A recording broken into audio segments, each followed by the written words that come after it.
We'll be here every Monday and Friday through April. Same place, same time. I think you will find tonight a very practical message.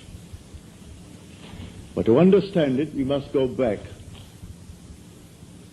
and see if we really believe the same thing. I make the claim that the eternal body of man is the imagination, and that is God himself, the one we speak of in Scripture as Jesus Christ. Now we are told in Scripture to examine ourselves to see whether we are holding to the faith. Test yourselves, said Paul. Do you not realize that Jesus Christ is in you? Unless, of course, you fail to meet the test. Now, you've just had the test, and you alone can judge whether you failed or not. For you heard the word Jesus Christ. You heard the word God. Now, if it conveyed the sense of an existent something outside of man, you failed the test.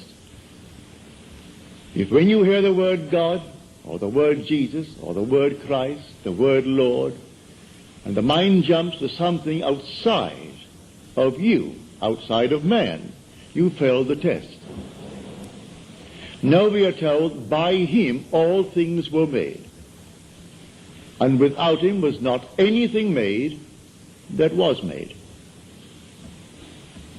And that, I tell you, is your own wonderful human imagination. That what is now proved in the world was once only imagined. But this is the greatest of all secrets, the secret of imagining. Something that you and I and everyone in the world should strive to understand. For the secret of imagining is the greatest of all problems, to the solution of which everyone should aspire.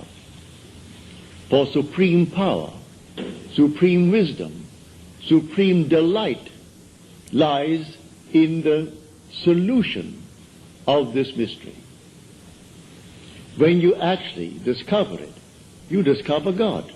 You're finding the creative power of the universe. And when you find him, he is your own wonderful human imagination. We can only really scratch the surface of this mystery. One, imagination, it seems, will do little for our wish until we have imagined the wish fulfilled. As Shakespeare said, it hath been taught us from the primal state that that which is was wished until it were. So you and I want something, and we define our objective, how to realize it. If this power is within us, then we are the operant power. We do not seek anyone on the outside.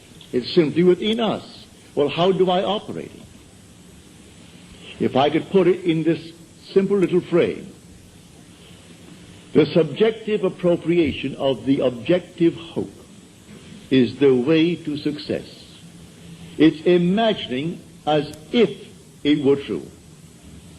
What would the feeling be like if it were true? So I start from the feeling of the wish fulfilled. I must begin by feeling that I have already arrived. I have already achieved my goal. And catch the mood that would be mine if it were true. And then wear that mood. If I wear that mood as if it were true, I'll realize it in my world.